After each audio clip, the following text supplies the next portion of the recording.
Depression whispers behind badges and clipboards, hidden in routine traffic stops. On a humid night in rural Georgia, two officers pulled over a black woman in an old truck, assuming she was tired, harmless, and alone. She looked quiet, forgettable. They barked orders, forced her to her knees, and pressed a gun against her head like she was prey. They didn't know she was a former Green Beret, trained in psychological warfare and tactical precision. Maya Jennings didn't fight back, yet, but when they crossed the line, they lit a fuse. And Maya knew exactly how to bring the whole system down. Before we go any further, comment where in the world you are watching from, and make sure to subscribe, because tomorrow's story is one you don't want to miss. Maya Jennings guided her father's old Ford F-150 through the familiar streets of her childhood, each turn stirring memories she thought she'd left behind. The truck's engine rumbled softly, a sound that reminded her of Sunday drives with Dad.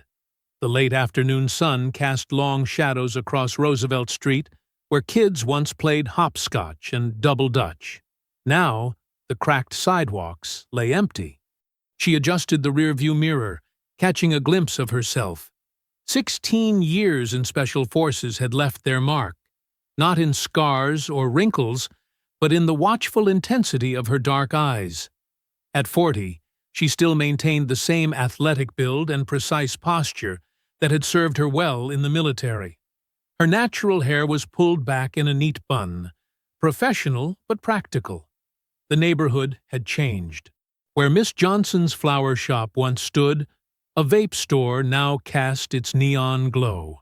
The old barber shop where her father got his hair cut every 2 weeks was now a dollar store. Progress, they called it.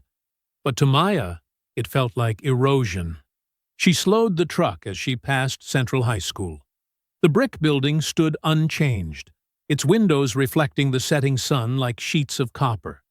Maya remembered running track here, breaking records that probably still stood. Back then, her biggest worry had been making it to practice on time. Different battles now, she muttered to herself, thinking of the Veteran Support Center in Atlanta she'd just left. 12-hour days of helping soldiers navigate PTSD, depression, and a system that seemed designed to break them. She'd done good work there, but the weight of it had become unbearable. Every story of betrayal, every denied claim, every suicide, they all hit too close to home. The truck's tires crunched on the gravel driveway of her childhood home. The modest 2-story house needed a fresh coat of paint, but Mom had kept the garden alive with Dad's favorite roses. The American flag still flew from the front porch. Dad's flag, the one they'd given Mom at his funeral 6 months ago. Maya grabbed her duffel bag from the passenger seat, old habits die hard, everything she needed in one bag, and climbed out of the truck. The evening air was thick with humidity and the sweet scent of magnolias. A wind chime tinkled softly, the one she'd sent Mom from Germany during her second tour. "There's my girl," her mother's voice carried from the porch. Diane Jennings stood in the doorway, wiping her hands on her apron. At 65, she still moved with the grace of the schoolteacher she'd been for 30 years. Maya climbed the worn steps and let herself be enveloped in her mother's embrace. She smelled of vanilla extract and fabric softener, scents that meant home, safety, peace. "You're too thin," Diane said, pulling back to examine her daughter's face. "Have you been eating?" "Yes, Mom." Maya managed a small smile. "Military habits, remember? Regular meals, regular exercise." Inside, the house was exactly as Maya remembered. Family photos lined the walls, her graduation from West Point, Dad in his postal worker uniform, Mom's retirement party. The worn leather armchair where her father used to read the Sunday paper still sat in its corner, though no one had sat in it since the funeral. "I made your favorite," Diane said, leading the way to the kitchen. "Chicken and dumplings, just like Grandma used to make." The kitchen was warm and bright, yellow curtains filtering the last rays of sunlight. A pot simmered on the stove, filling the air with the comfort of childhood memories. Maya set her bag down and began helping her mother set the table, falling into their old rhythm. "How's the unpacking going?" Maya asked, noting the moving boxes stacked in the dining room. Her mother had decided to downsize, to move into a smaller place closer to her sister in Augusta. "Slow," Diane admitted. "Your father kept everything. I found tax returns from 1982 in his desk yesterday." She paused, stirring the pot. "It's hard, deciding what to keep." Maya nodded, understanding the weight of those decisions. What do you keep when every object holds a memory? She'd faced similar choices after each deployment: what to carry forward, what to leave behind. They ate dinner together, talking about safe topics: Aunt Sarah's garden, Cousin Marcus's new baby, the church bake sale. Maya listened more than she spoke, letting her mother's voice fill the quiet spaces.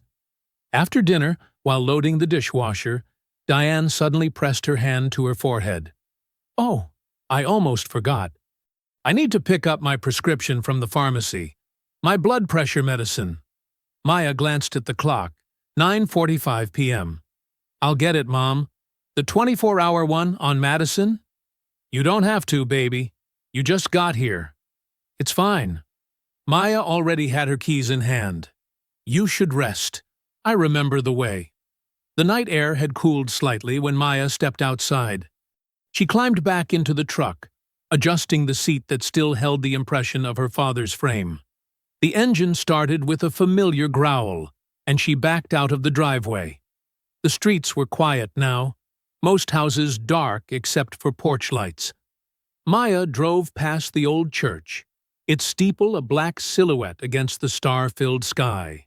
A few cars dotted the parking lot of the 24-hour Walgreens, its fluorescent lights creating a harsh island of brightness in the darkness. She pulled into a parking spot near the entrance, taking note of her surroundings out of habit. Exits, sightlines, potential cover. The pharmacy's windows reflected her truck's headlights, creating ghostly shapes in the glass. Maya turned off the engine, unaware of the two squad cars idling in the shadows of the adjacent lot, their occupants watching her every move. Maya pulled out of the Walgreens parking lot, her mother's prescription secure in her jacket pocket. The night had grown darker, and the streets were nearly empty. She took the back road home, a habit from years of tactical driving, avoiding main streets when possible. Red and blue lights suddenly flashed in her rearview mirror. Maya checked her speed. She was doing exactly the limit. Her hands tightened on the steering wheel as she pulled over, positioning the truck so the dashboard camera would have a clear view. Two patrol cars stopped behind her, their spotlights flooding her mirrors with blinding light. Maya kept her hands at 10 and 2, breathing steady, just like she'd taught countless veterans in her de-escalation workshops. Deputy Shane Tolliver approached her window, his flashlight beam striking her face. Officer McCrae flanked the passenger side, his hand already resting on his holstered weapon. "License and registration," Tolliver drawled, not bothering with a greeting. "May I ask why I'm being stopped, officer?" Maya's voice remained calm and professional. Broken taillight. Tolliver's tone dripped with condescension. "And now you're getting attitude with me?" "No attitude, sir. I checked all my lights this morning. They were working fine." McCrae's knuckles rapped hard against her passenger window. "He said license and registration, girl." Maya's jaw tightened at the word girl, but she kept her voice steady. "I'm going to reach for my documents now." She moved slowly, deliberately, pulling her license from her wallet and the registration from the glove compartment. Tolliver studied her license, his lip curling. "Says here you're military." "Was military. 16 years, Special Forces." "Well, ain't that something?" Tolliver sneered. "One of them, affirmative action soldiers." Maya's pulse quickened, but her expression remained neutral. "Sir, I earned my position just like everyone else. Step out of the vehicle." Tolliver's hand moved to his gun. I don't believe that's necessary for a taillight violation. I said, get out! Tolliver yanked open her door, drawing his weapon. Hands where I can see them! Maya complied, moving with measured precision. The gravel crunched under her boots as she stepped out. McCrae had circled around, his gun also drawn. You people never learn, do you? Tolliver spat. Always gotta make things difficult. I'm not making anything difficult, Maya said. I'm cooperating fully. On your knees! McCrae shouted, advancing closer. Maya stood her ground. That's not a lawful order for a traffic stop. Tolliver pressed his gun against her temple. The cold metal sent a familiar chill down her spine. Not fear, but a deep, burning anger she hadn't felt since her last deployment. You think your fancy military training makes you special? Tolliver's breath was hot against her ear. Down. On. Your knees. Maya could have disarmed him in 2 moves, could have had both officers on the ground before they knew what hit them. The muscle memory was there, screaming at her to act. But she knew better. This wasn't a battlefield where the rules of engagement were clear. She lowered herself to her knees, gravel biting through her jeans. That's better, Tolliver laughed. Now this is what I call proper respect for the law. Look at her now, McCrae chuckled, pulling out his phone. Not so tough anymore, are you, soldier? Maya remained silent, her mind cataloging every detail. Tolliver's badge number. The slight tremor in McCrae's trigger finger. The way Tolliver's weight shifted to his left leg. An old injury, maybe. The exact time on the cruiser's dashboard clock visible in her peripheral vision. Y'all got a lot of nerve, Tolliver said, pressing the gun harder against her head. Coming back here, thinking you're better than everyone else. Need to be reminded of your place. A car passed on the distant main road, its headlights briefly illuminating the scene. In that flash, Maya caught movement behind the chain-link fence across the street. A figure crouched low, holding something up. What do you think, McCrae? Tolliver asked, his voice thick with mock consideration. Should we run her in? McCrae lowered his phone, having gotten his trophy shot. Nah, let her go. She learned her lesson, didn't you, girl? Maya said nothing, her eyes fixed straight ahead. She was measuring distances, memorizing faces, recording every word in her mind with crystal clarity. Get up, Tolliver ordered, finally lowering his weapon. And get that taillight fixed.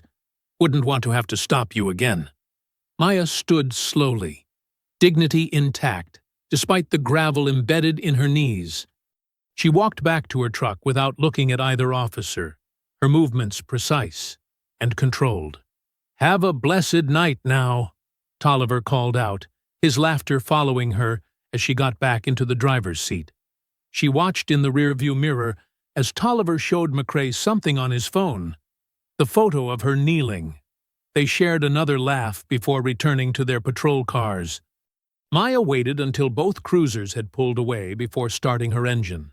As she drove past the chain-link fence, she caught a glimpse of Jalen Harris, his phone still raised, ducking behind an old oak tree. She didn't acknowledge him, didn't give any sign that she'd seen him filming the entire encounter. The truck's headlights cut through the darkness as she drove home, all lights working perfectly.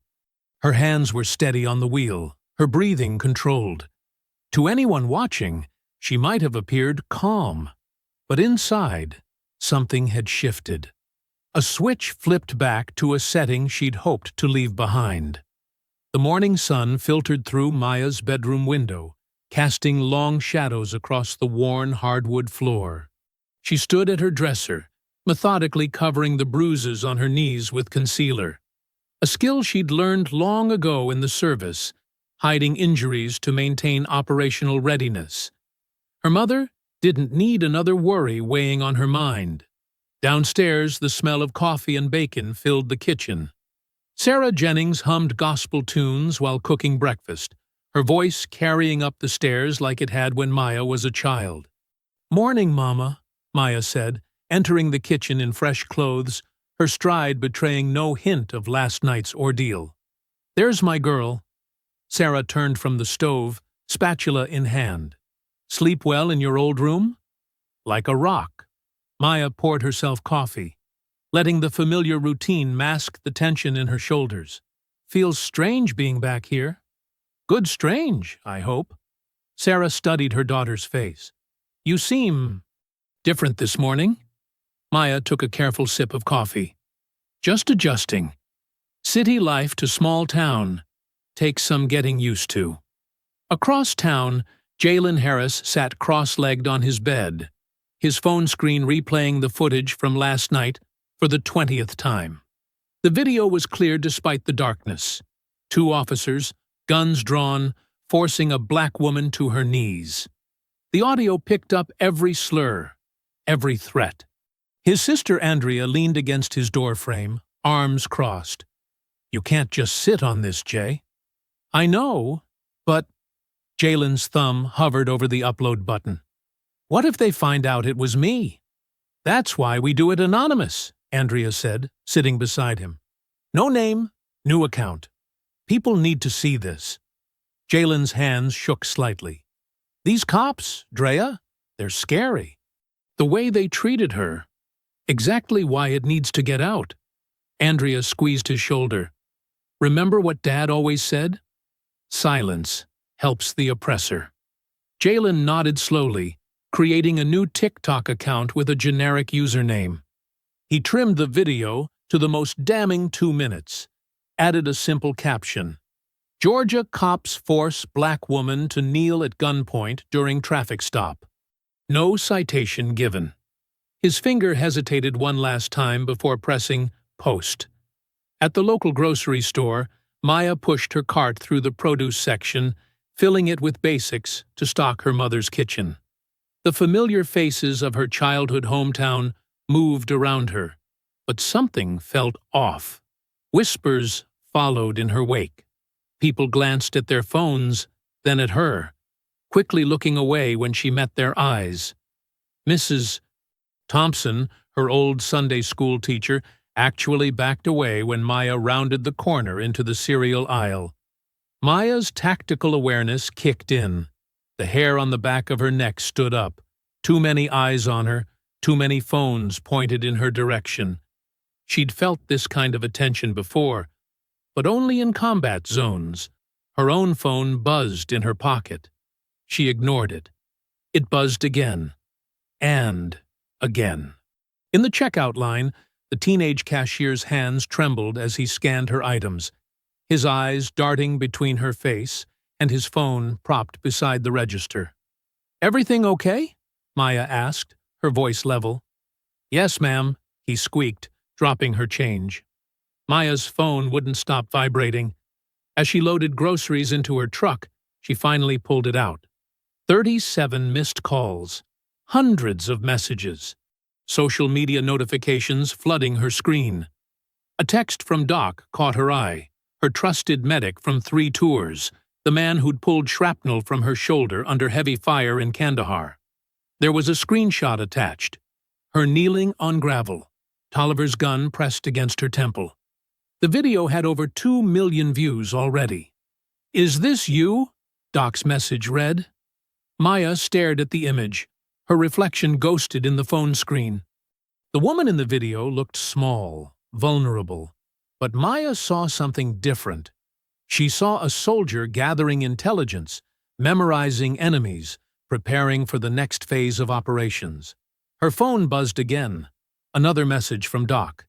"Whatever you need, I'm there. Just say the word." Maya typed back a single word. "Stand by." In his bedroom, Jalen watched the view count climb. His hands were still shaking, but now from adrenaline rather than fear. The comments section exploded. "This is straight-up racism. She didn't even do anything wrong. Someone ID these cops now. Wait, comments saying she's military?" Andrea burst into his room, her eyes wide. "Jay, it's everywhere. Twitter, Instagram, Facebook. Everyone's sharing it." Jalen felt his throat tighten. You think I did the right thing? Look at the responses, Andrea said, scrolling through comments. People are angry. They're asking questions. That's exactly what needs to happen. Back in her truck, Maya sat perfectly still, her groceries warming in the Georgia sun. Her training kicked in automatically. Assess the situation, identify variables, plan contingencies. The video changed everything. Her quiet return home had just become a tactical scenario. Her phone lit up with another text from Doc. Local news picking it up. National outlets calling my contacts asking about you. Need extraction?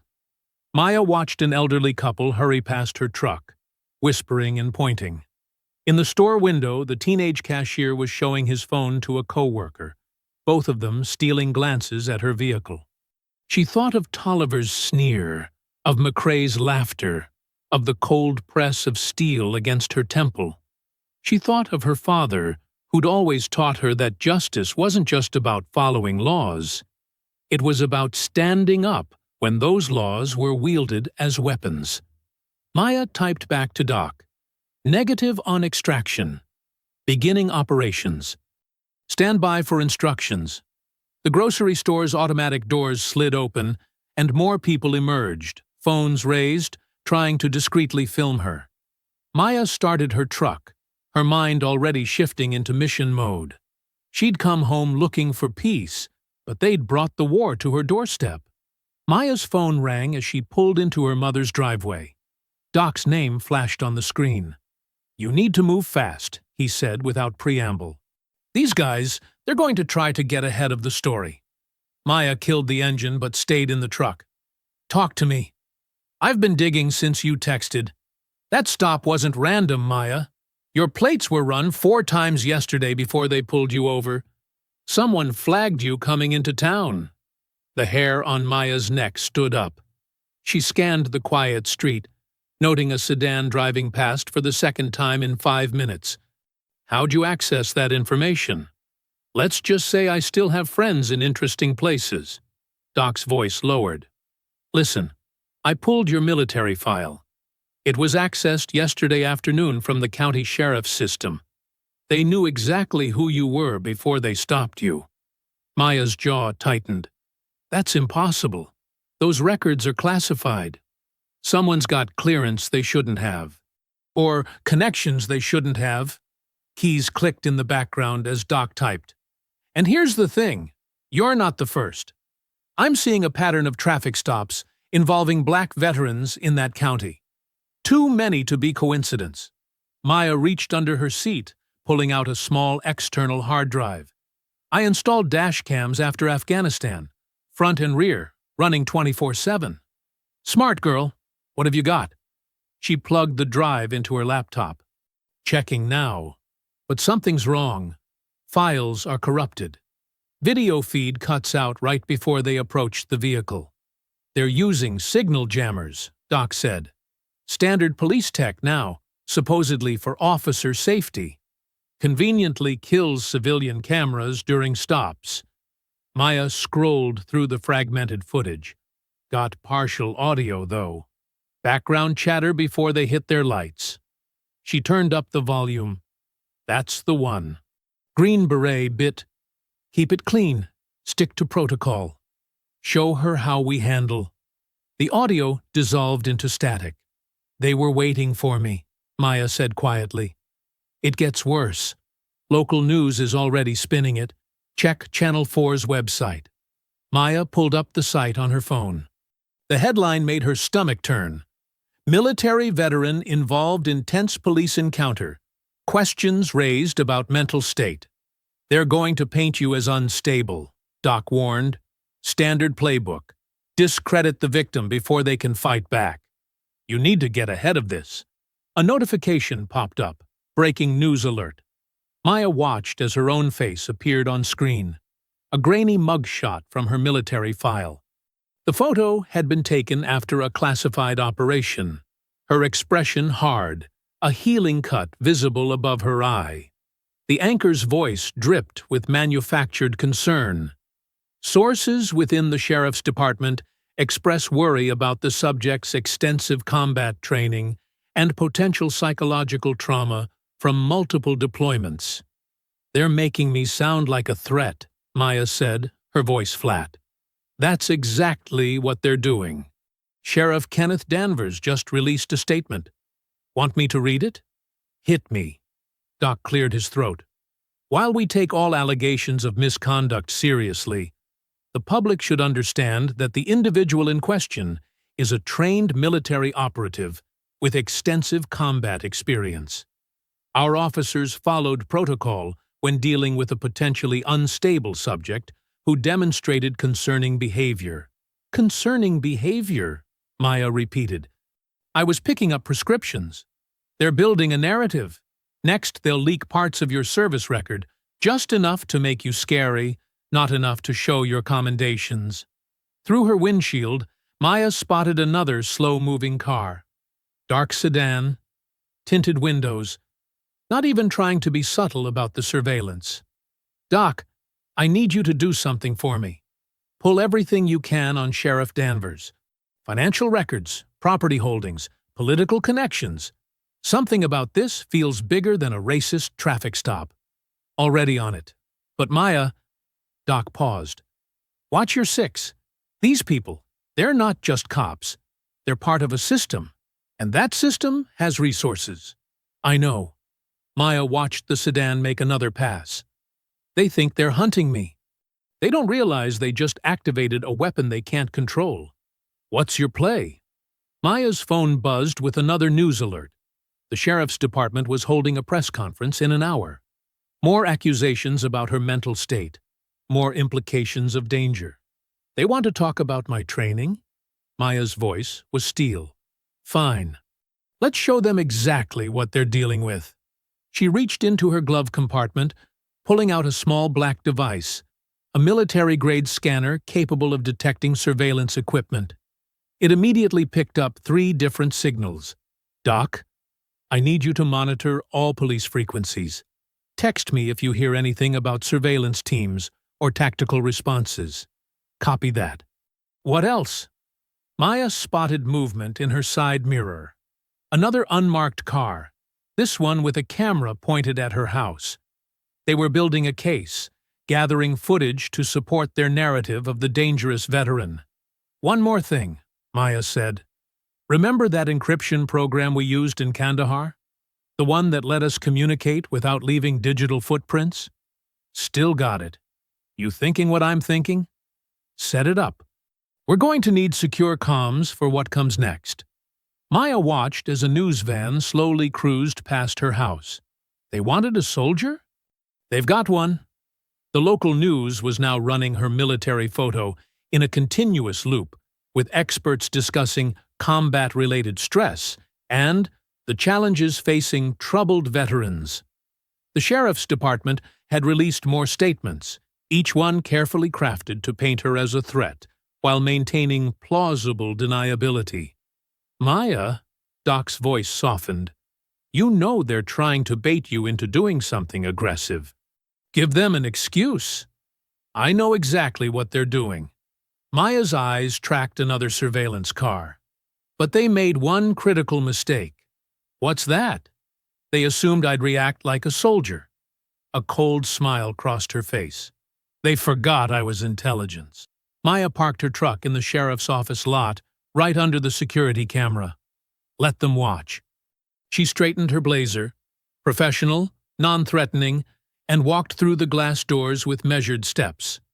The front desk sergeant looked up, recognition flickering across his face. His hand drifted toward his radio. "Good morning," Maya said, keeping her voice steady and pleasant. "I'm here to request the body cam footage from my traffic stop last night." The sergeant, his nameplate read Peterson, shifted in his chair. "Ma'am, there's currently an internal investigation pending regarding that incident." "I understand." Maya placed her hands flat on the counter, visible and still. "However, under Georgia Code, Section 50 to 1870, I have the right to request that footage. I'm happy to submit the formal paperwork." Peterson's eyes darted to a door behind him. You'll need to speak with records about that. They're closed today for system maintenance. On a Tuesday morning? Maya raised an eyebrow. That's unusual.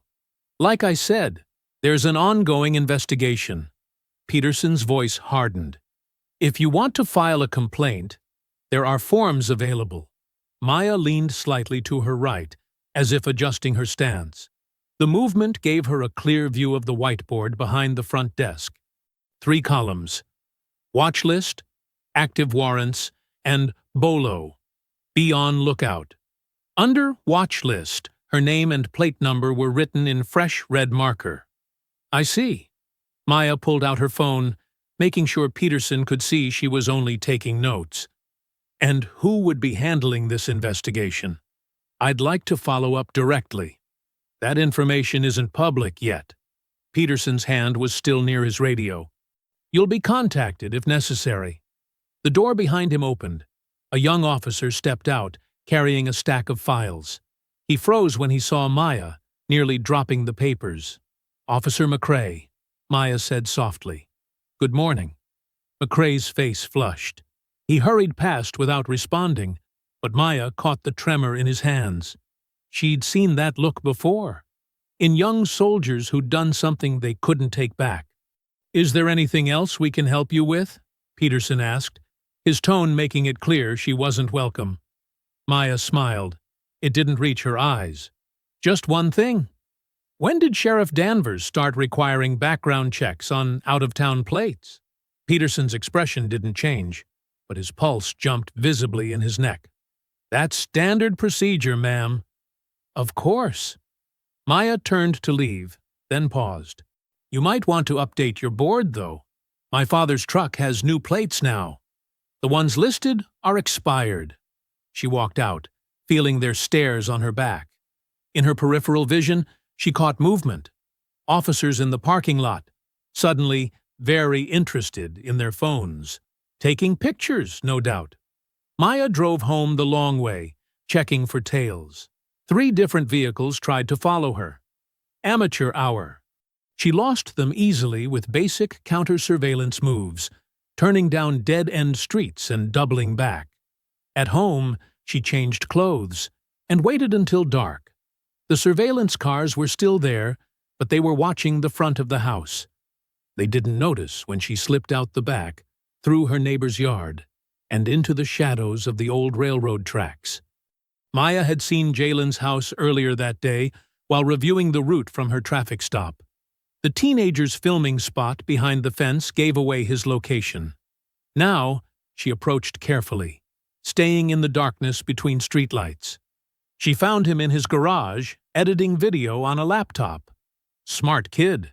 He'd set up his workspace to face the entrance, but he hadn't checked his blind spots. You got a good angle last night, Maya said quietly. Jalen jumped, spinning around. How did you... He stopped, recognition dawning. You're her, the woman from the video. Maya Jennings. She stayed by the door, giving him space. And you're Jalen Harris, the filmmaker. How do you know my name? Your sister mentioned you in the comments section when she encouraged you to post the video. Maya gestured to his laptop. Mind if we talk? Jalen glanced nervously at his house. My parents are watching TV in the living room. I saw them through the window. They can't hear us out here. He swallowed hard. Are you mad? About me filming? No. Maya pulled up a stool, keeping her movements slow and deliberate. But I need to know exactly what you captured. Jalen's shoulders relaxed slightly. He turned his laptop toward her. I got everything, from when they first pulled you over until you drove away. The sound's not great at the beginning, but... He hit play. The footage was clearer than Maya expected. The officers' faces were clearly visible in their headlights. Every action, every word was documented. I have the raw file, too, Jalen said. Uncompressed. Better quality than what I posted. Smart. Maya watched the screen. You thought to preserve the original. I've been documenting stuff like this for a while. Jalen's voice grew stronger. Police harassment. Racial profiling. Usually just on my phone. But when I saw them following your truck, you knew what was coming. Maya nodded. You've seen it before. Too many times. Jalen pulled up another folder on his laptop.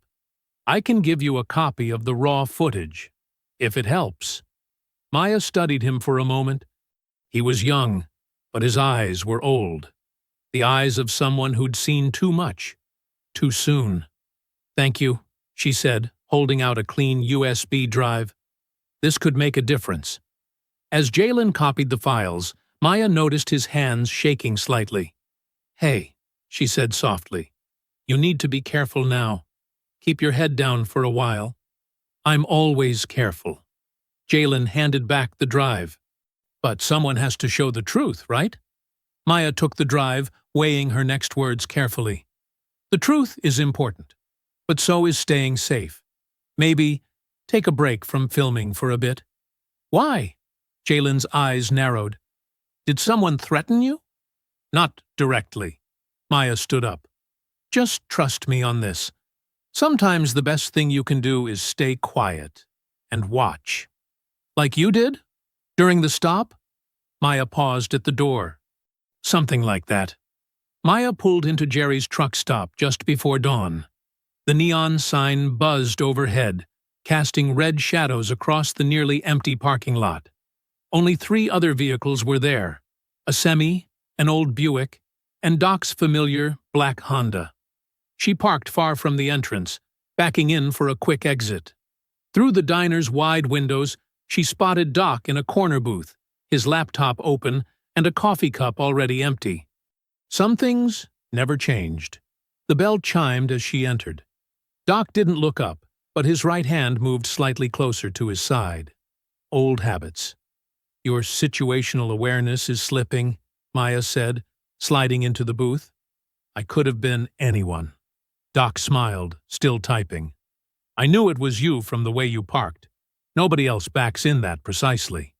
He closed his laptop. You look tired. Haven't slept much. Maya waved off the approaching waitress. Tell me what you found. Not here. Doc glanced around, then pulled out a small device that looked like a phone charger. He plugged it into the wall outlet. White noise generator. Now we can talk. Maya leaned forward. The traffic stop wasn't random. No kidding. I dug into Sheriff Danvers' department. They've been flagging black veterans entering the county for months. Special database, separate from regular records. For what purpose? Money. Doc pulled up something on his laptop, turning it so Maya could see. Private prison contracts. They get kickbacks for every inmate. But veterans, they're worth double. Maya's jaw tightened.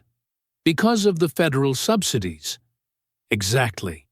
Plus, they can justify higher security costs for potentially dangerous inmates with combat training. Doc's voice was bitter. It's a whole system. They target vets, especially black and brown ones, provoke confrontations, then use our training against us in court. Maya's coffee arrived. She didn't touch it. Make us look unstable. The media's already painting you that way. Doc showed her recent headlines on his phone. They're setting you up, Maya. If you try to fight this legally... I know. Maya stared out the window. The sun was rising, painting the sky in shades of purple and orange. I can't win this in court. Or through the media. So, what's the play? Maya turned back to him. I need to disappear. Go dark. Build a case they can't bury. Doc nodded slowly. I figured you'd say that. Already got some things in motion. He pulled out a burner phone. First step is getting you off their radar. They're monitoring everything. Your phone, your accounts, probably your house too. My mother is safe. I've got people watching her. Ex-unit guys who owe me favors. Doc started writing on a napkin. But you need to move now. I've got a cabin lined up, way outside county lines. Owner's a vet who helps people disappear for a while. Maya studied the napkin. Coordinates, not an address. Smart. What about evidence? That's where I come in. Doc grinned. Remember Kosovo, when we had to track those weapons shipments? The data mining op. Maya felt a ghost of a smile. You still have those skills? Better ones now. Been keeping busy. He patted his laptop. Give me 2 days. I'll have everything they don't want found. Arrest records, financial trails, internal communications. The diner was getting busier. Maya checked her watch. We should move. Where do we start? First, we strip your devices. Every phone, tablet, laptop, anything that can ping a tower or satellite. Doc began packing up. Then we clone your phone, so it looks like you're still in town. After that, we switch vehicles. They paid in cash and left separately. Maya followed Doc's Honda to a storage facility on the outskirts of town. The unit was packed with equipment she recognized from their military days, plus newer tech she didn't. Here, Doc handed her a small case. Burner phones, encrypted tablet, and a satellite communicator that bounces signals through 3 different countries. He pointed to a workbench. Let's start with your phone. For the next hour, they methodically stripped Maya's digital footprint. Doc showed her how to clone her phone's signal, making it appear as if she was still moving around town. They transferred essential data to encrypted drives and wiped everything else. Vehicles next, Doc said, rolling up a storage door to reveal a dusty blue pickup. Registration's clean. Plates are from 3 counties over. Switch them regularly. He tossed her the keys. Cabin coordinates are already in the GPS. Untraceable route. Maya caught the keys. You've done this before. More times than I like to admit. Doc's expression darkened. Too many vets getting chewed up by the system. Someone has to help them disappear. They transferred her gear to the pickup. Doc handed her a heavy duffel bag. Basic supplies, some equipment you might need. There's a laptop in there with everything I've found so far on the department. Start building your case file. Maya hefted the bag. Thank you, Doc. Don't thank me yet. He checked his watch. You should move. Take the route we discussed. All back roads, no cameras. I'll send updates through the secure channel. The sun was fully up now, promising another hot Georgia day. Maya climbed into the pickup, adjusting the seat. It felt strange. Not her father's truck, not her life from yesterday. Maya! Doc's voice stopped her before she could start the engine. Be careful with this. These people, they're not just corrupt cops. This goes higher. I know. Maya checked her mirrors. That's why they need to be stopped. She drove away, following the memorized route to the cabin. No GPS yet. Too risky. The back roads were empty, winding through dense forest and abandoned farmland, perfect for disappearing. The cabin was exactly what she needed. Remote, defensible, with good sight lines and multiple escape routes. A retired Marine lived a mile away, close enough for backup, but far enough for privacy. Doc had chosen well. Maya unloaded her gear methodically, setting up a workspace in the cabin's main room. The laptop came first, then paper maps of the county, then a blank wall for building her case file. As she worked, her mind kept returning to the image of herself kneeling on that dark road. The cabin's main room transformed into a tactical operations center within hours. Maya had positioned her workspace facing the entrance with clear sight lines to all windows. Old habits died hard. 3 laptops formed a semicircle on the wooden table. One for police scanner feeds, one for data analysis, and one for document review.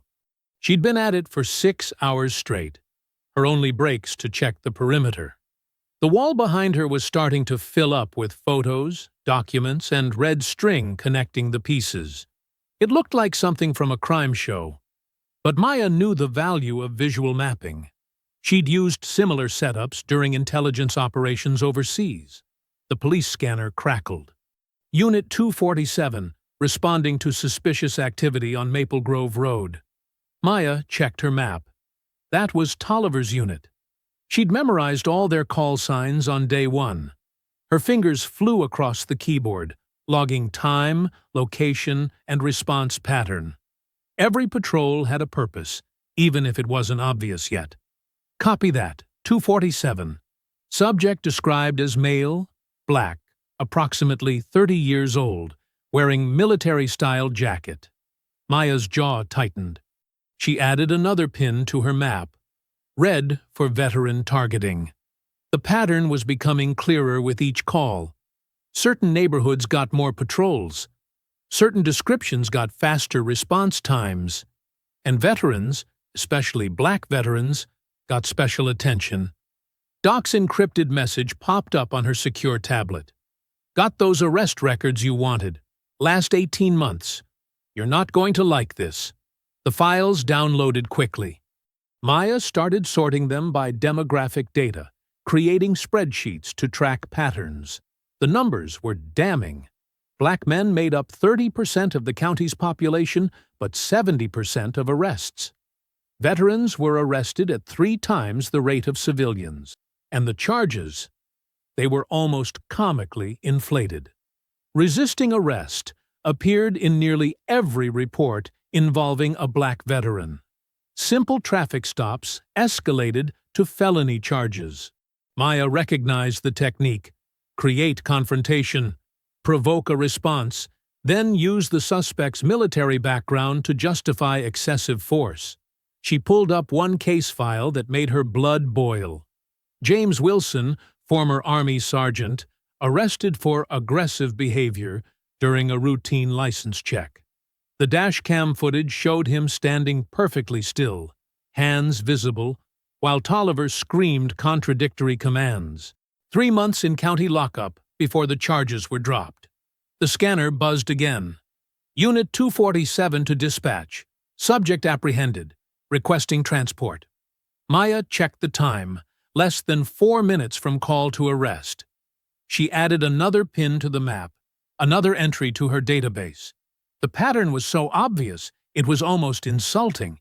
They weren't even trying to hide it anymore. Her secure phone vibrated. A text from Doc. Check your encrypted email. Found something interesting in the county contract records. The files were massive, hundreds of pages of legal documents and financial records. Maya started scanning, looking for keywords she'd learned to recognize. Performance metrics, occupancy requirements, revenue sharing. There it was, buried in subsection 47B of a facility management contract.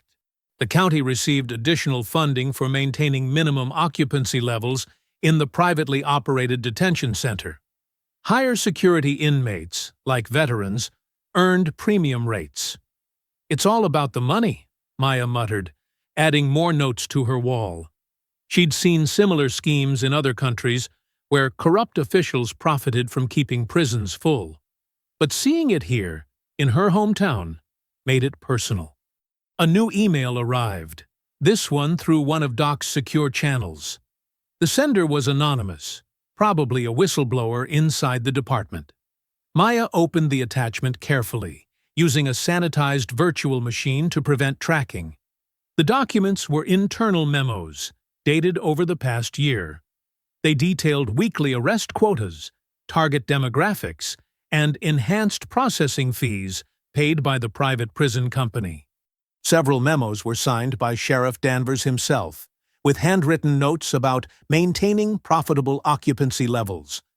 One memo stood out.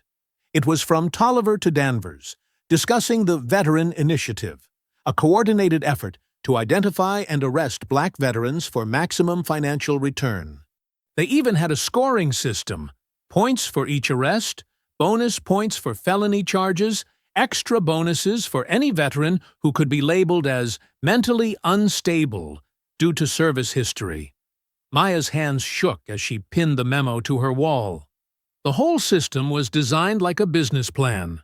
Find veterans, provoke them, arrest them, profit from their incarceration. Tolliver and Danvers weren't just corrupt cops. They were running a human trafficking operation disguised as law enforcement. She checked her watch. Nearly midnight. The scanner had gone quiet, But Maya knew Tolliver's unit was still out there, hunting for their next target. She added the last few documents to her wall, stepping back to study the full picture. The red strings connected everything now. Patrol patterns matched arrest records. Arrest records matched prison contracts. Prison contracts matched bank transfers to offshore accounts. And at the center of it all, Tolliver and Danvers, turning their badges into business licenses. Maya took photos of her evidence wall, encrypting them before sending them to Doc. His response came quickly. "Holy crap! This is bigger than we thought. How deep do you want to go?" She looked at the map, at all the red pins marking veteran arrests. Each one represented a life disrupted, a family traumatized, a soldier betrayed by the very system they'd sworn to protect. Her fingers traced the path from her traffic stop location to the private prison facility. "All the way," she typed back. "We're going to tear it all down." Jalen stood at his locker after school, gathering his books, when a man in a leather jacket approached. The stranger leaned casually against the adjacent locker, too close for comfort. "Nice phone you got there," the man said, nodding at Jay's device. "Must take real good videos with that." Jay's heart skipped. He kept his face neutral, just like Maya had taught him. "It's just a regular phone." The man smiled, but his eyes were cold. "I'm Detective Roberts. Just wanted to have a friendly chat about social media. You know how dangerous it can be, posting things without thinking." Jay clutched his backpack tighter.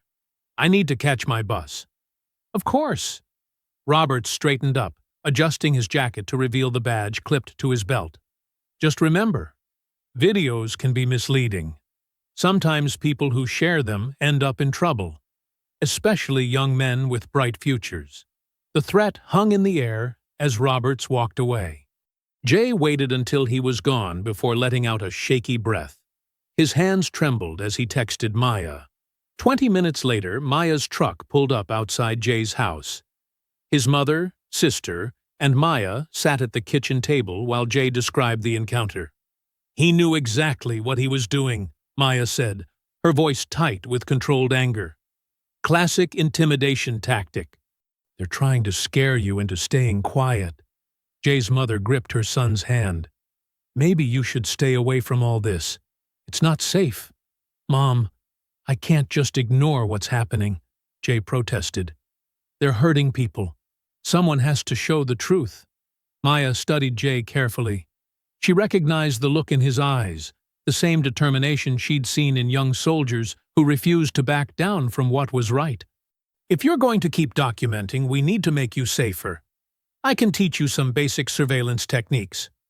Over the next hour, Maya showed Jay how to film discreetly, using reflective surfaces, maintaining distance, keeping steady hands. She helped him set up encrypted storage and anonymous upload channels. "Never film alone," she insisted. "Always have backup watching. And if anything feels wrong, anything at all, you get out immediately." Jay nodded, soaking up every word. His sister promised to be his lookout, and his mother reluctantly agreed after Maya outlined all the safety protocols. That evening, Jay put his new skills to work. He and his sister parked near known traffic stop hotspots, documenting every interaction. They caught officers following black drivers, making unnecessary stops, conducting searches without cause. Each video was carefully encrypted and sent to Maya's secure server. Around 9 p.m., they spotted Tolliver's cruiser outside the Blue Line, a local bar known for its police clientele. Jay's sister kept watch while he crept closer, using his phone's zoom lens through a gap in the fence. Tolliver sat at an outdoor table with other officers, drinking and laughing. Jay's phone picked up their voices clearly. "You should have seen her face," Tolliver was saying, gesturing with his beer. "Miss Tough Soldier, down on her knees like that. Not so special with my gun against her head." The other officers laughed. One mimicked a begging pose, drawing more cruel laughter. "Bet she won't be filing any complaints," McCrae added, his words slightly slurred. Nobody believes the crazy vet anyway. Jay's hands shook with anger, but he kept filming. Tolliver went on, describing other arrests, other victims, each confession more damning than the last. When they finally moved inside, Jay had nearly 30 minutes of footage. He sent everything to Maya immediately, adding, "Got them on camera bragging about it all." They admitted everything. Maya's response came quickly. "Good work. This is exactly what we needed. Go straight home." But Jay was hungry after hours of surveillance. "Gonna grab some food first," he texted back. "Meeting my sister at the burger place on Oak Street." "Be careful," Maya warned. "Don't go alone." "It's cool," Jay replied. "Just 5 minutes away. See you tomorrow." He walked quickly through the darkening streets, replaying the footage in his mind. Finally, real proof of their corruption. His sister had gone ahead to order their food, and he could almost taste the fries. The streetlight ahead flickered. A car engine rumbled somewhere behind him. Jay picked up his pace, Maya's warnings echoing in his head. The burger place was just around the corner now, its neon sign glowing in the distance. He never made it there. Hours later, Jay's sister sat in Maya's cabin, crying as she showed the last text from her brother. "Almost there. Save me some fries." Maya paced the room, her tactical wall now including a new section, a map tracking Jay's last known location, his regular routes, traffic cameras that might have caught something. Her phone buzzed with messages from Doc, who was already hacking into surveillance systems. "He should have waited for me." Jay's sister sobbed. "I told him to wait." Maya squeezed her shoulder gently. "We're going to find him."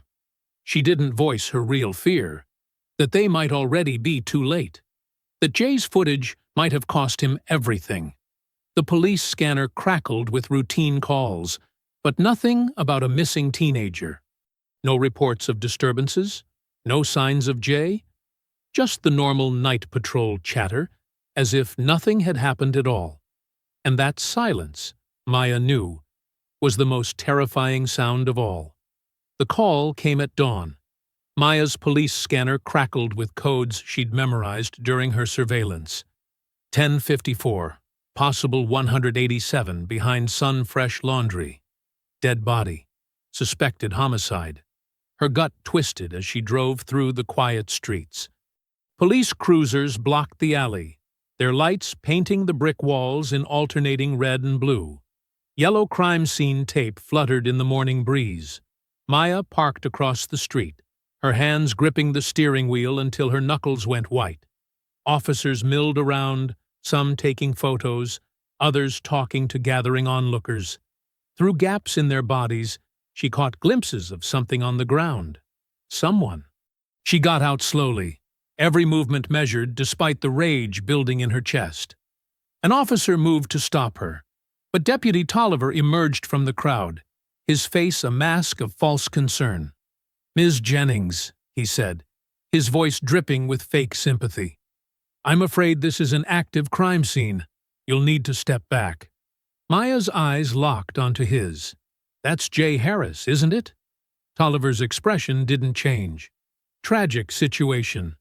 Looks like gang activity. These streets aren't safe after dark." "Gang activity," Maya repeated, the words tasting like poison. "In this town. Behind a laundromat." She stepped closer, using her height to full advantage. Tolliver's hand twitched toward his weapon, but he caught himself. Too many witnesses. "You should go home," he said quietly. "Before you do something you'll regret." Maya's voice was steel. "I already regret not stopping you sooner." She walked past him, ignoring his protests. The crime scene technician was photographing the body.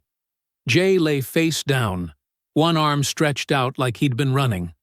A single bullet hole marked his jacket, just below his right shoulder blade. His phone was missing. "Shot in the back," Maya said loudly enough for everyone to hear. "That's an interesting gang technique." Officer McCrae stepped forward, notepad in hand. "We have witnesses who heard arguments. known drug activity in this area. Jay Harris was 17, Maya countered. Honor student, filmmaker. Never been in trouble in his life. People hide things, McCrae said with a shrug. You never know what someone's really up to. Maya watched the coroner's team approach with a body bag. Her military training kicked in, cataloging details automatically.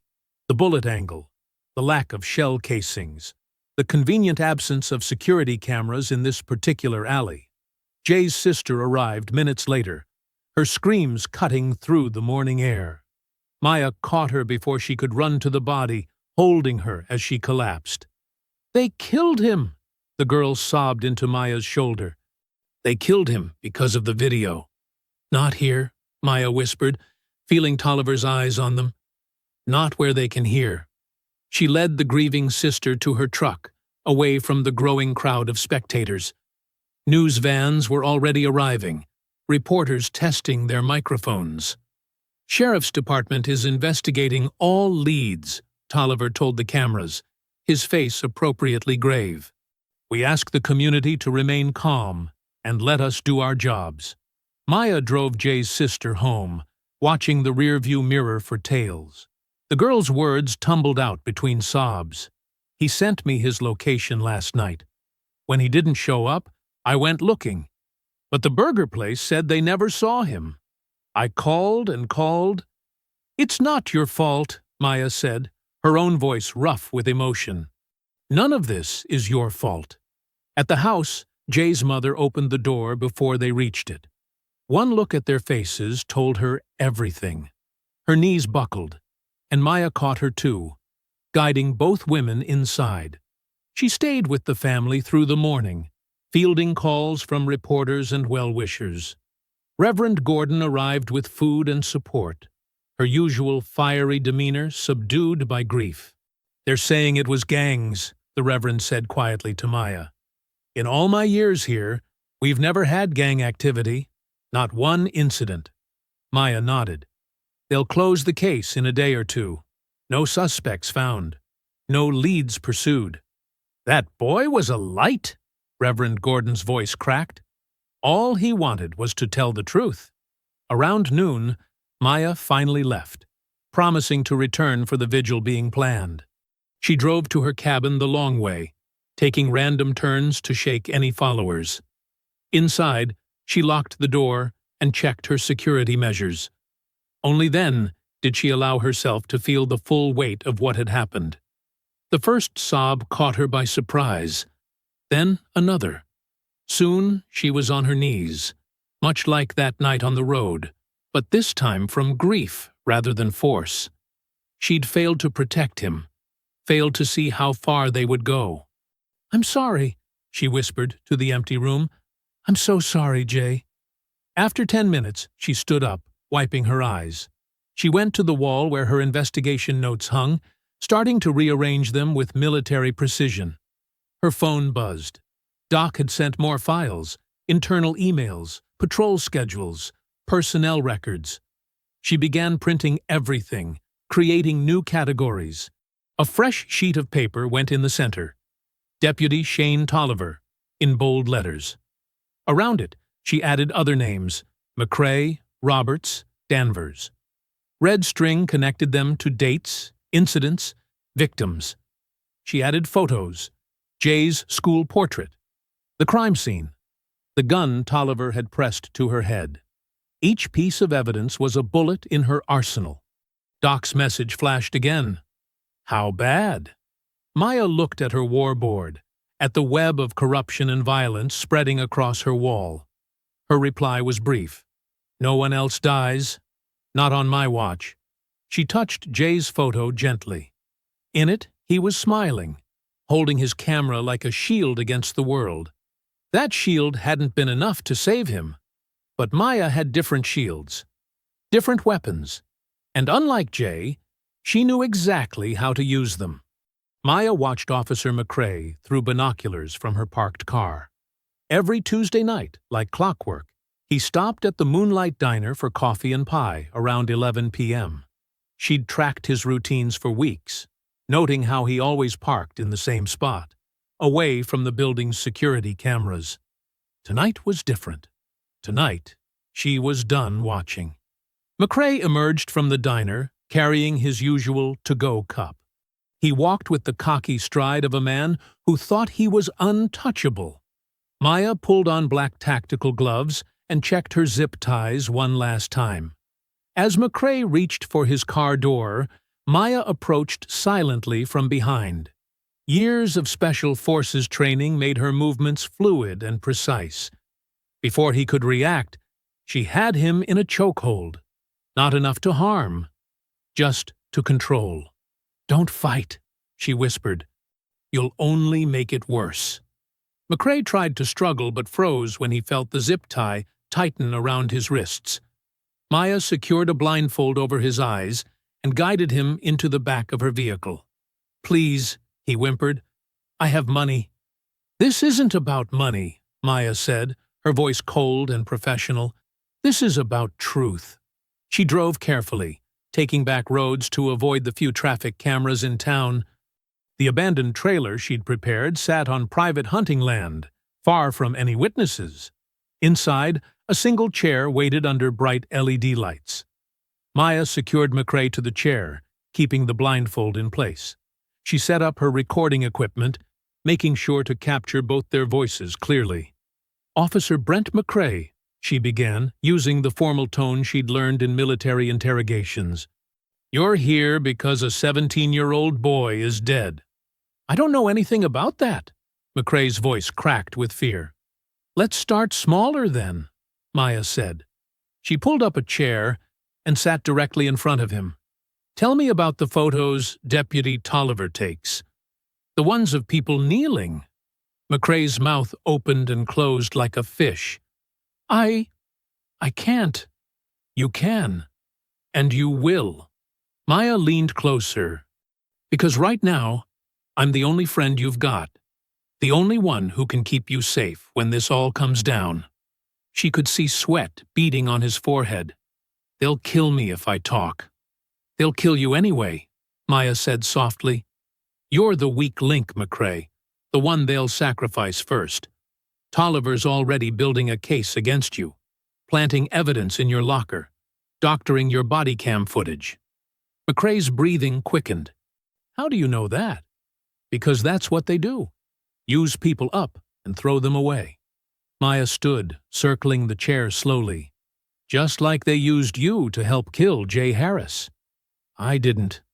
I wasn't." McCrae started sobbing. "I just drove the car. Tolliver said we were just going to scare him." Maya fought back her anger, keeping her voice steady. "Tell me everything. Start with the quota system." For the next hour, McCrae spilled his guts.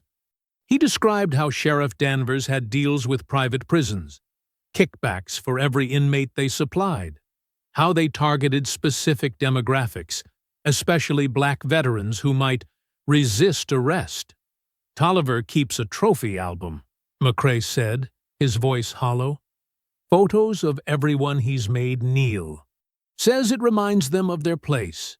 Maya's recorder captured every detail. The falsified reports, the planted evidence, the coordinated harassment campaigns. McCrae described how they'd manipulate body cam footage, staging resistance where there was none. "And Jay?" Maya prompted. "What happened that night?" McCrae broke down completely. "Tolliver said the kid was a problem. Had more footage of us. Danvers gave the order. Make it look gang-related. I just drove. I swear I just drove." "Who pulled the trigger?" "Tolliver," McCrae whispered. "He used a drop piece, untraceable. Said the kid tried to run, so he shot him in the back. We planted texts on his phone about drug deals, then destroyed it." Maya let the silence hang heavy for a moment. "Why did you go along with it?" "I wanted to belong." McCrae's voice was barely audible. "Wanted them to respect me. But they never did. I was just their puppet." Maya stopped the recording and removed McCrae's blindfold. He blinked in the bright light, his face streaked with tears. "What happens now?" he asked. "Now you make a choice," Maya said. This recording goes public tonight. You can run. They'll find you eventually. Or you can go to the FBI first. Tell them everything. Get protection." McCrae nodded slowly, understanding dawning in his eyes. "They'll never stop, will they?" "Not unless someone stops them." "No," Maya said. "They won't." She drove McCrae back to his car, leaving him with a business card for an FBI contact. Within an hour, she had edited the recording, removing any traces that could identify the location or circumstances. She created 5 separate email accounts and prepared the files for distribution. From a burner phone, Maya sent the recording to every major news outlet in Georgia. The subject line read, "Police corruption. The murder of Jalen Harris. Full confession." She added a simple message. "Officer Brent McCrae confesses to systematic racism, corruption, and murder in County Sheriff's Department. Includes details of private prison kickbacks, falsified arrests, and the assassination of Jalen Harris. More evidence to follow." Maya watched the files upload one by one, each confirmation ping another nail in Tolliver's coffin. By morning, his world would start crumbling. She touched the screen where Jay's name appeared in the subject line. "They're going to remember your name," she whispered, "and they're going to answer for what they did." Reverend Lisa Gordon sat at her desk in the small church office, reviewing emails on her ancient desktop computer. The fan whirred loudly, struggling against the Georgia heat. Her finger paused mid-scroll when she saw the anonymous message. "Police corruption. The murder of Jalen Harris." Her hand trembled as she clicked play. Officer McCrae's terrified voice filled the room, confessing sins that confirmed everything she'd suspected for years. Tears rolled down her weathered cheeks as she heard the details of Jay's murder. "Dear Lord," she whispered, "give me strength for what must be done." She picked up her phone and started making calls. Within an hour, her network of community leaders and activists was mobilized. By noon, text messages and social media posts were circulating throughout the Black community. "Vigil for Justice, tonight, 8 p.m., Community Center." The old brick community center had been a gathering place for decades. It had hosted civil rights meetings in the 1960s, when Reverend Gordon was just a girl. Now, as the sun began to set, people streamed in. Families, elderly couples, teenagers with phones recording everything. Reverend Gordon stood at the podium, her tall frame commanding attention. The room was packed, with people spilling out into the hallway. Local news cameras pointed at her face, but she didn't flinch. She'd faced worse than cameras in her 65 years. "Our town is bleeding," she began, her voice strong and clear. "It's been bleeding for generations. But tonight, the truth has come to disinfect these wounds." She played portions of McCrae's confession through the sound system. Gasps and cries echoed through the crowd. Parents held their children closer. Young men clenched their fists. "Some of you knew Jalen Harris," the Reverend continued. "Some of you watched him grow up in these very halls. He was 17 years old. His crime? Telling the truth about what he saw." She gestured to Jay's mother in the front row, who sat with quiet dignity despite her tears. "Ms. Harris lost her boy because he dared to show the world what really happens on our streets. But his truth didn't die with him. It's spreading like wildfire." The crowd murmured in agreement. Phones lit up as more people shared the confession video. News reporters scribbled frantically in their notebooks. To Sheriff Danvers and his deputies, "We see you now." Reverend Gordon's voice rose with righteous anger.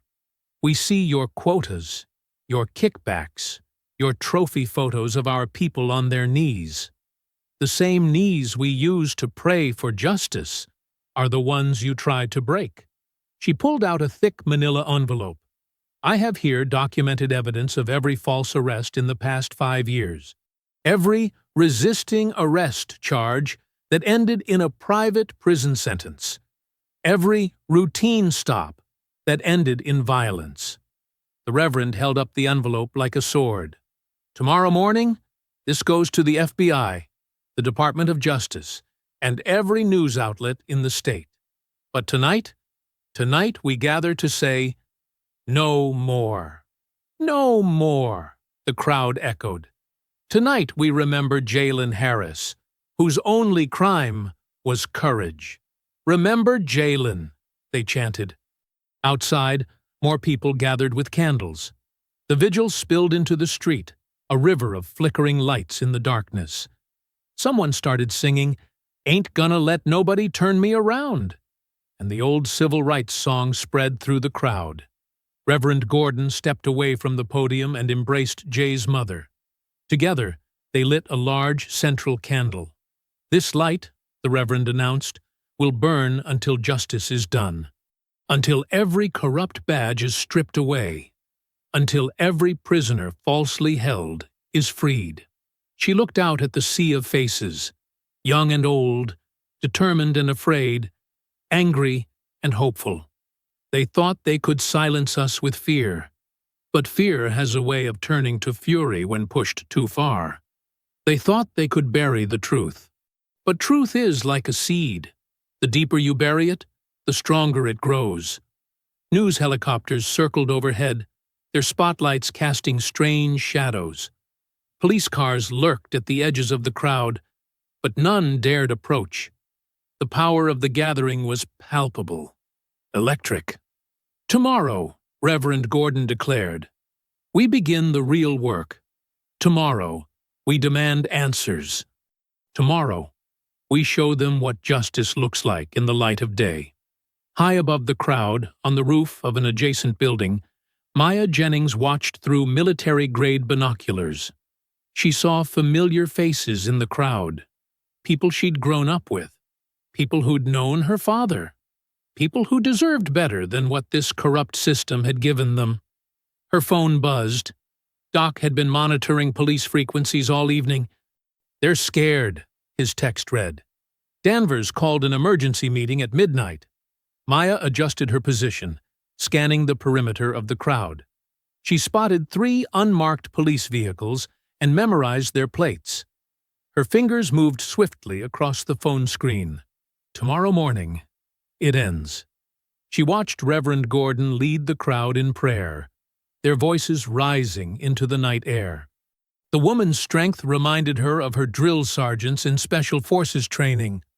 Unshakable, unstoppable.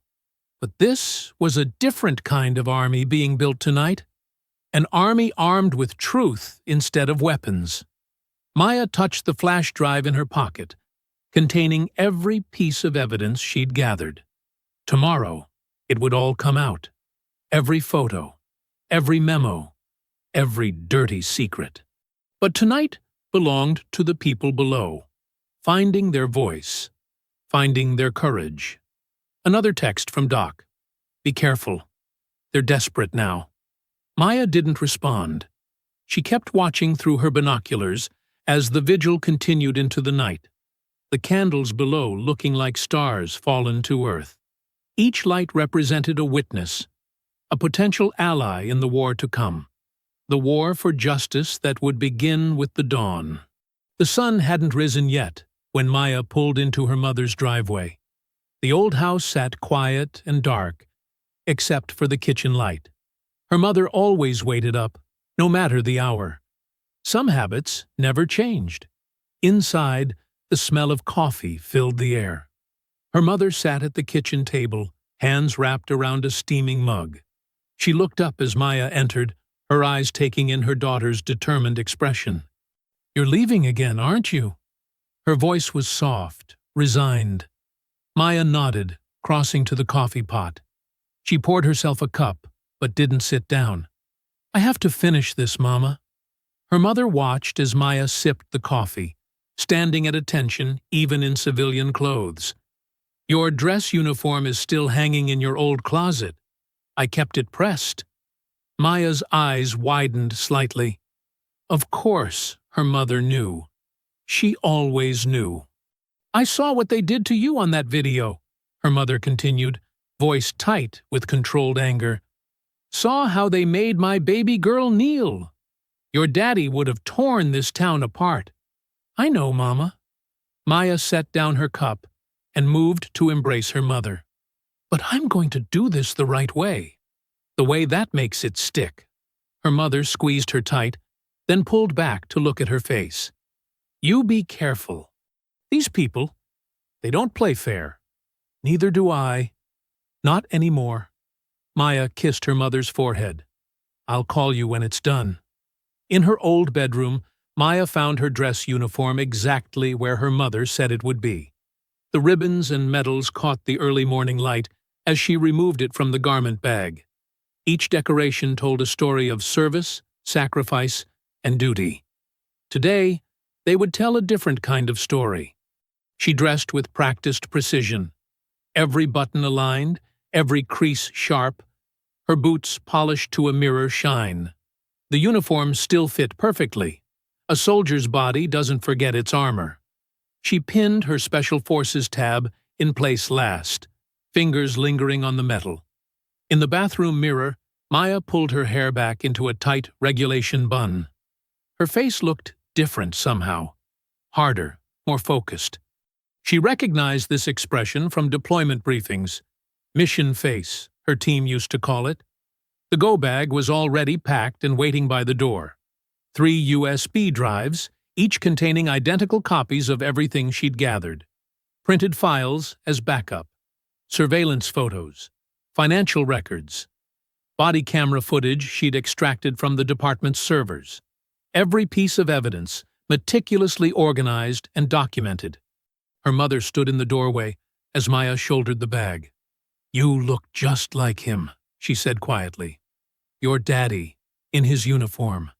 Same fire in your eyes." Maya hugged her one more time. "Lock the doors, Mama. Don't answer for anyone but me or Reverend Gordon."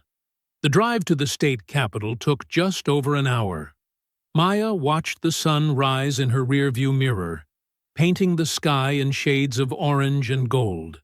Traffic was light this early, but she could already see news vans heading toward town. The vigil had done its job. Attention was focused exactly where it needed to be. She parked in a public lot 2 blocks from the Capitol building. The morning air was cool against her face as she walked, her footsteps echoing off old stone buildings. A few early workers did double takes at her uniform, but she kept her pace steady and her eyes forward. The Capitol steps were empty except for a maintenance worker sweeping debris from yesterday's tourists. Maya found a spot in the shade and pulled out her phone. 3 messages from Doc. Satellite feed confirms press convoy inbound. Reverend Gordon, leading march from community center. Police scanner going crazy. They know something's coming. Maya smiled grimly and opened her live stream app. She'd created the account last night. Truth stands at attention and already had thousands of followers, people waiting to see what would happen next in the unfolding drama of their small town. She checked her watch. 8:45 a.m., right on schedule. The first news van pulled up at 8:52, then another, and another. Reporters emerged with cameras and microphones, setting up their equipment with practiced efficiency. Maya stayed in the shadows, watching, waiting. At 9 a.m. sharp, she heard the singing. Amazing grace floated on the morning air as Reverend Gordon led her congregation toward the Capitol. Hundreds of people carrying signs, wearing T-shirts with Jalen's face, demanding justice. The press scrambled to capture the approaching crowd. Maya took a deep breath and straightened her uniform one last time. She felt the weight of the medals on her chest, physical reminders of every oath she'd ever taken to protect and serve. When the crowd reached the bottom of the steps, Maya emerged from the shadows. The reaction was immediate. Cameras swung in her direction. Whispers rippled through the gathering. Reverend Gordon's eyes met hers, and the older woman nodded almost imperceptibly. Maya walked to the center of the steps, her boots striking the stone with military precision. She pulled out her phone and opened the livestream app. The number of viewers jumped instantly. 100, thousands, tens of thousands. The crowd fell silent. News cameras focused on her face. Maya looked directly into the nearest lens, her posture parade ground perfect, her voice clear and strong. My name is Maya Jennings. I served 16 years defending this country. And this is what I was forced to kneel for. Maya held up her phone, showing the live stream numbers climbing past 100,000. Behind her, a projector screen descended from the Capitol building's facade, courtesy of Doc's technical preparations the night before. What you're about to see is the truth behind the badge in Riverside County, Maya continued, her voice carrying across the hushed crowd. These aren't just files. These are lives destroyed, families torn apart, a system designed to profit from pain.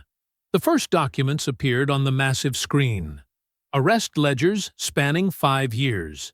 Each entry highlighted in red showed discrepancies, charges inflated, evidence fabricated, bail amounts mysteriously increased. Notice the pattern, Maya said, pointing to specific columns. Black veterans targeted at 3 times the rate of any other demographic. Charges escalated without cause. Bail set impossibly high, all feeding into a private prison system that pays per head. The crowd murmured as numbers scrolled past.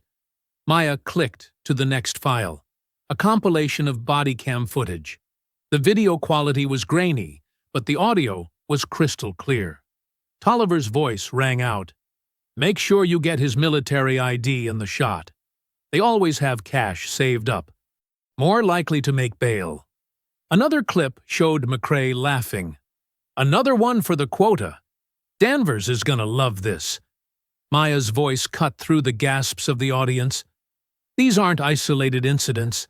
This is policy. This is profit. She pulled up financial records, contracts marked confidential now displayed for all to see. Sheriff Danvers receives $5,000 per inmate, transferred to Colonial Creek Correctional Facility. The more arrests, the more money flows. In the crowd, phones lifted high, capturing and sharing. News cameras zoomed in on the documents. Maya could see reporters frantically calling their stations, their faces pale with the magnitude of the story. But it gets worse, Maya said, her voice hardening. When someone threatened to expose this system, this is what happened. The screen showed security footage from the night Jalen disappeared. A police cruiser following his car.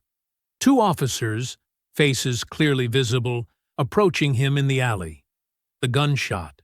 The cover-up. They killed a 17-year-old boy. Maya's voice cracked slightly. They killed him because he dared to show the world what they did to me. Because he believed in justice. She played McCrae's confession next. The young officer's tear-streaked face filled the screen as he broke down, admitting everything. The targeting, the quotas, the kickbacks, Jalen's murder.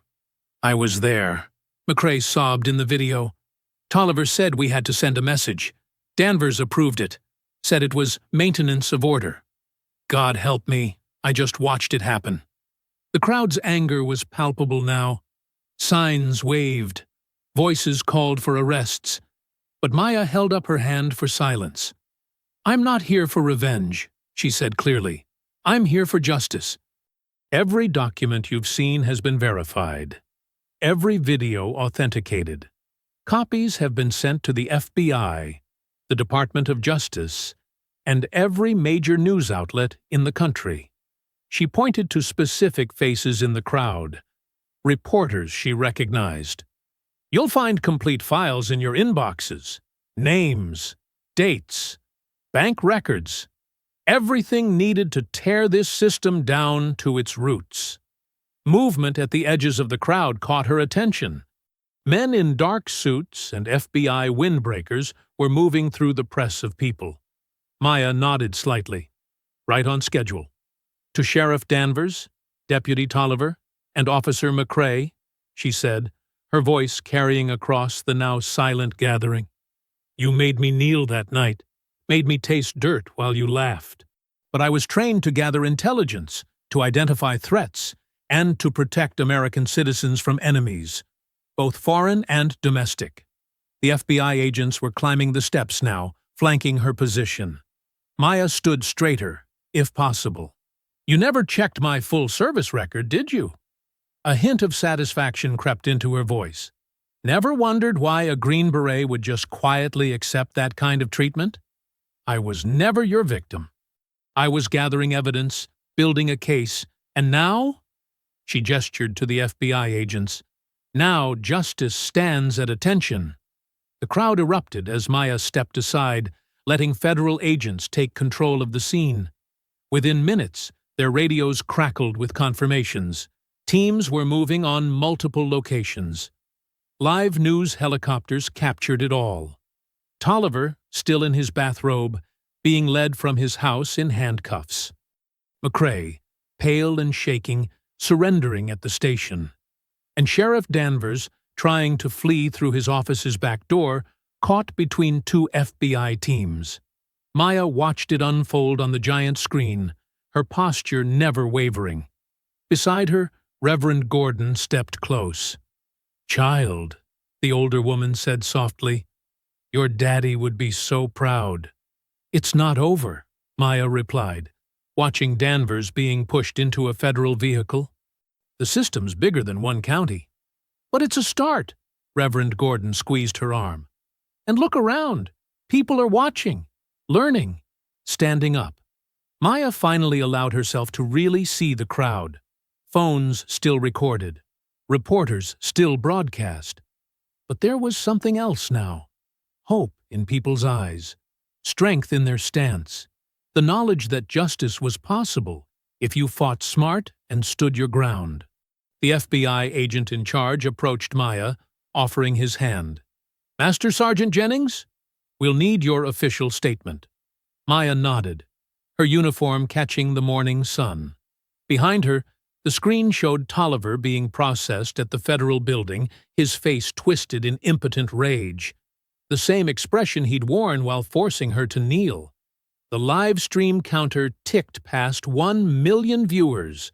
2 weeks after the arrests, Maya sat before a federal oversight panel in Washington, D.C., her dress uniform crisp under the harsh lights. 5 stern faces watched her from their elevated seats as she detailed years of systematic abuse in Riverside County. The targeting wasn't random, Maya explained, her voice steady.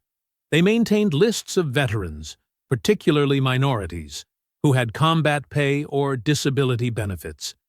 People they knew could afford bail. It was a calculated business model.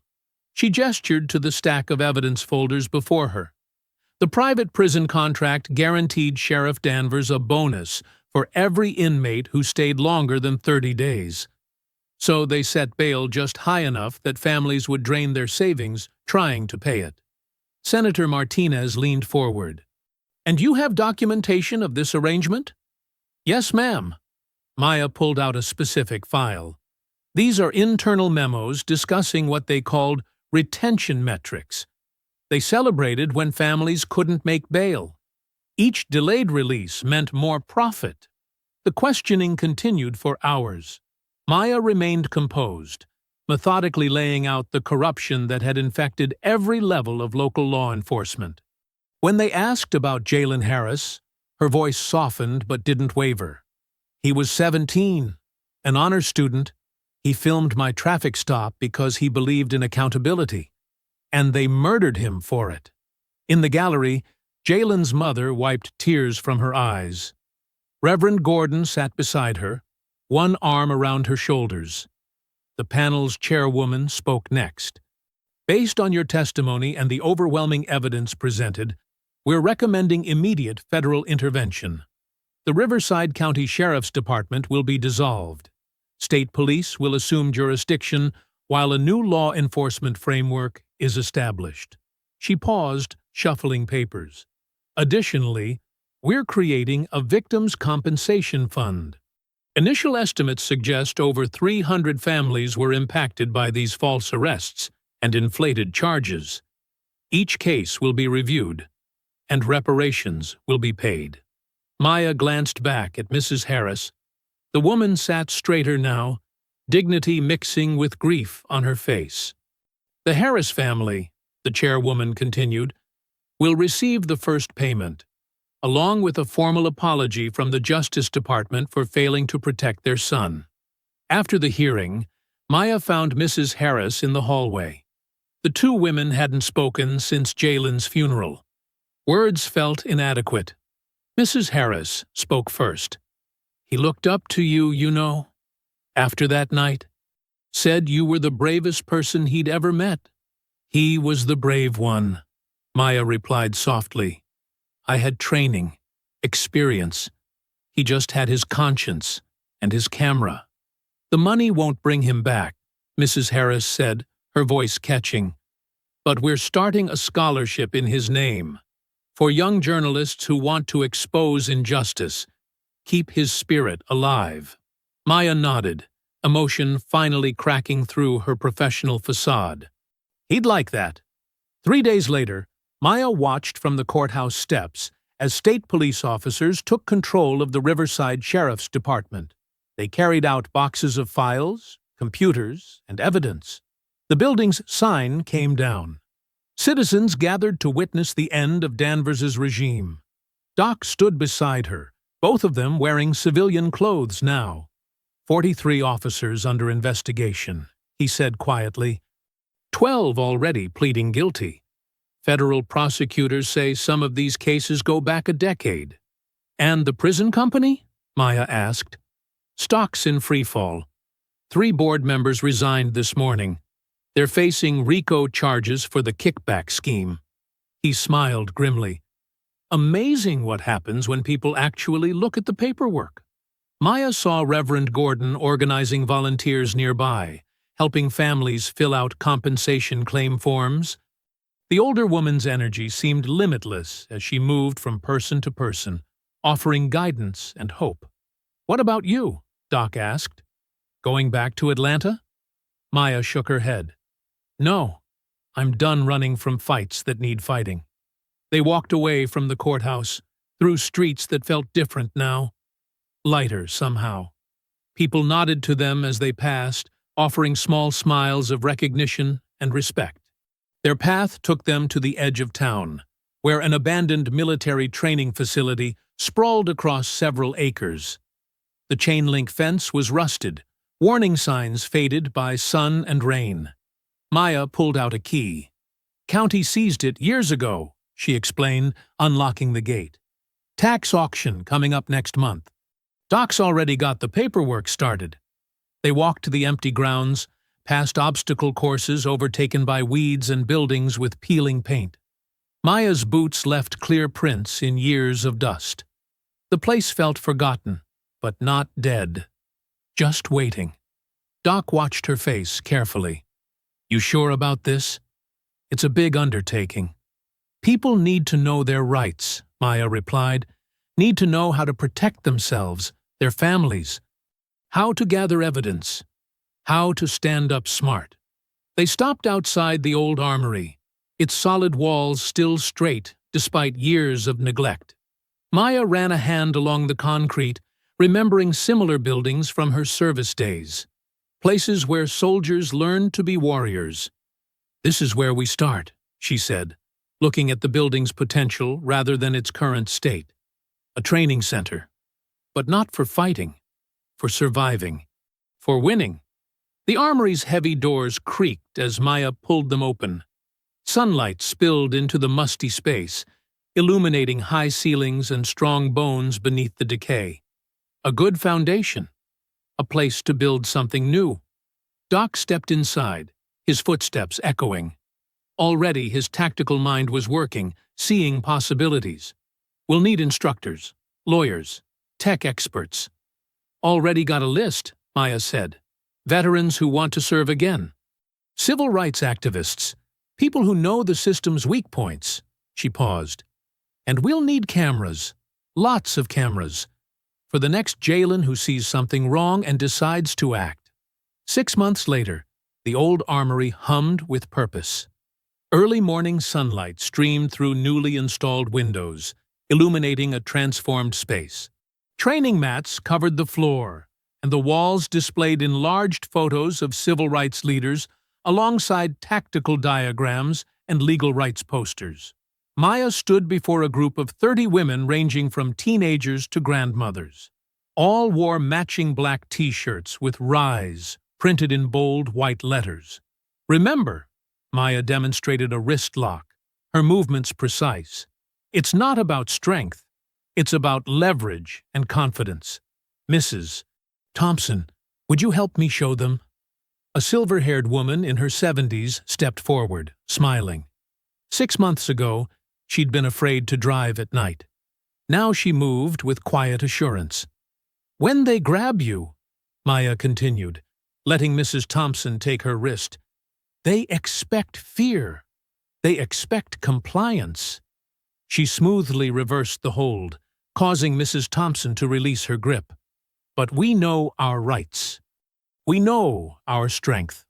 The women paired off, practicing the technique. Maya walked among them, adjusting stances, offering encouragement. Some giggled nervously at first, but their movements grew more confident with each attempt. "Good," Maya called out. "Now, let's move to documentation tactics." They transitioned to the tech station, where smartphones were mounted on specially designed stabilizers.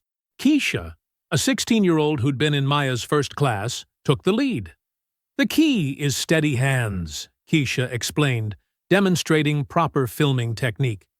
"No matter what they say, no matter how they try to intimidate you, keep recording. Remember the 4 W's: when, where, who, and why. Narrate clearly, but calmly." Maya watched with pride as Keisha walked the group through various scenarios. The girl who once hid from police cars now taught others how to be witnesses, how to stand their ground legally, how to protect their community through documentation. "Your phone is your shield," Keisha continued, "but only if you know how to use it right. Auto-upload enabled, location services on, multiple backup clouds." She grinned. "They can take your phone, but they can't erase what's already uploaded." The morning session wrapped up with legal rights training. A local civil rights attorney, another veteran, covered consent laws, search requirements, and the specific language to use during encounters with law enforcement. Maya noticed Reverend Gordon entering quietly through the side door, carrying several foil-covered dishes. The older woman set them down and watched the training with approval. During the lunch break, women gathered in small groups, sharing stories and food. The atmosphere was lighter now, filled with purpose rather than fear. Maya joined Reverend Gordon at her usual spot near the memorial wall. "You've built something powerful here," Gordon said, passing Maya a plate of homemade cornbread. "Though I suppose I should say general now, shouldn't I?" Maya smiled but shook her head. "No ranks here. We're all just students and teachers." "Tell that to the sheriff's department," Gordon chuckled. "I heard their arrest numbers are down 60% since you opened. They're actually having to solve real crimes now." They watched as Mrs. Thompson demonstrated a hold break to some younger women, her movements confident and precise. Nearby, Keisha helped another teen set up encrypted messaging apps. "How many graduates now?" Gordon asked. 212, Maya replied. 4 more classes starting next month. We've got waiting lists from 3 counties. And the surveillance resistance workshop? Full. Especially after that dash cam footage caught Deputy Williams planting evidence last week. Maya's expression hardened slightly.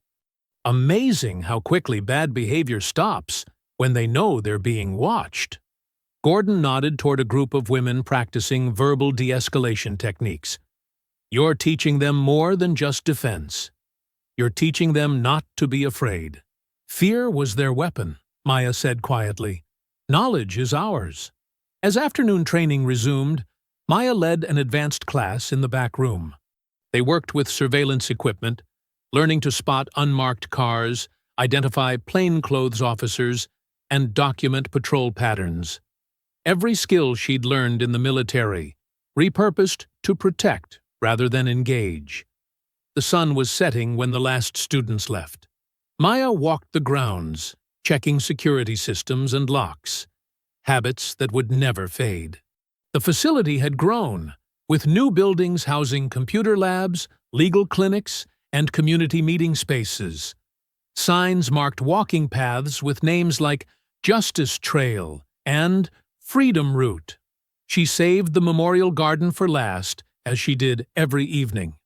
A simple stone marker stood in the center, surrounded by flowers kept fresh by Mrs. Harris and other community members. Jalen's smile beamed from a protected photograph, his eyes bright with the same hope Maya now saw in her students. Maya knelt beside the marker, her fingertips tracing the inscription. Jalen Harris. He showed us the way. The stone was cool against her skin as she whispered, "They'll never silence us again." Stars were beginning to appear as she stood, shoulders square, eyes forward.